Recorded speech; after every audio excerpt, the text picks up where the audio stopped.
Good Wednesday evening. Hope you had a wonderful day in the Lord, enjoying his blessings.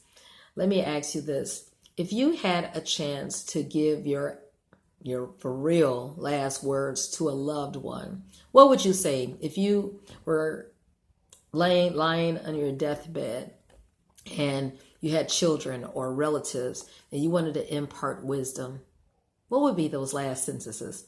Now, back in the last chapter of 2 Samuel, a few chapters toward the end, it was encapsulated, or it said, oh, David's last words. But these are David's actual last words in the second chapter of 2 King.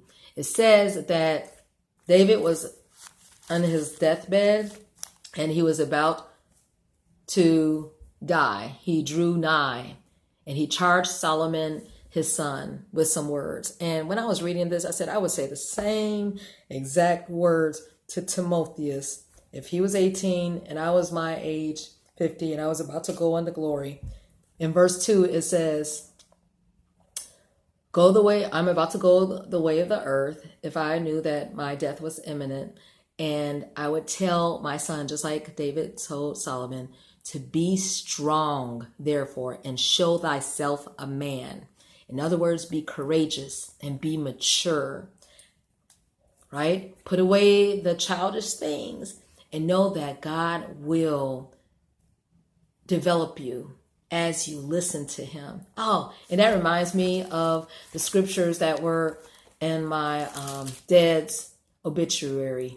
My mom had Proverbs 15:31-33, the ear that heareth the reproof of life abideth among the wise. But he that refuseth instruction despiseth his own soul. But he that heareth reproof getteth understanding. The fear of the Lord is the instruction of wisdom, and before honor is humility. Those were the last words that my mom imparted to the family on behalf of my dad using Proverbs. And we are listening to, or we're reading about David's last words to Solomon, who was the author of Proverbs. The second thing that I would mimic is in verse 3, keep the charge of the Lord thy God. And that's pretty much what it just said. To walk in his ways, to keep his statutes and his commandments and his judgments and his testimonies. Why? That thou mayest prosper in all that doest, whithersoever thou thyself turneth. Know that when you obey the Lord, put him first, he will bless you immensely. But you have to spend time in fellowship. And when you read, to actually follow. Just don't be a hearer of the word and not the doer, or don't be only a reader of the word and not a follower. And the last thing in verse 4, that the Lord may continue his word which he spake.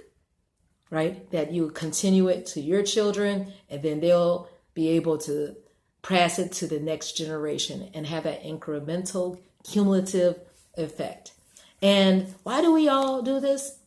Because this is September 18th. We're in Proverbs 18, because in verse 15, you always want to be a lifelong learner, not only in the natural as far as learning concepts and information and getting degrees, but mostly it's wisdom. And it says, the heart of the prudent getteth knowledge. Proverbs 18:15. And the ear of the wise seeketh knowledge. That's right back to Proverbs 15, the last verses. And when you do all this, and when you keep the Lord first in whatever areas you want to pursue, whatever efforts, guess what?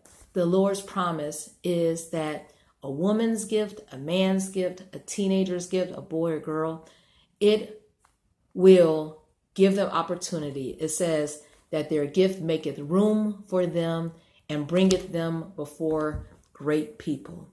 And that's the whole point.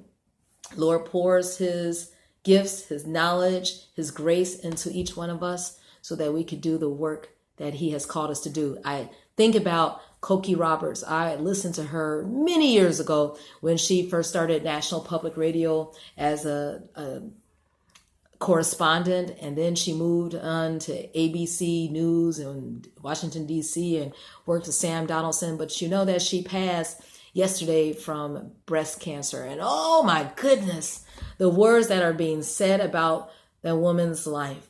Well, it's because, behind the scenes, she was very generous. She was devout Christian.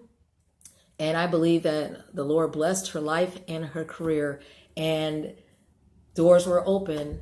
And the Lord wants to open doors and to lead us in the paths so that we can just do the work of the Lord. And hey, we might be on a small scene or an international scene, but know that you're going to make a difference wherever the Lord plants you. So this is an exciting way. So if you have time to write out the last words, I know some people might think that's morbid, but all of us are in this race, and some of us get to that finish line before others. And sometimes it comes as a surprise. But know that it is a blessing, precious in the sight of the Lord is the death of his saints. And I missed another celebration this morning of someone who was over 100 years old. So all of us are getting our reward. Let's be diligent and faithful. Have a good evening in the Lord. Enjoy his blessings.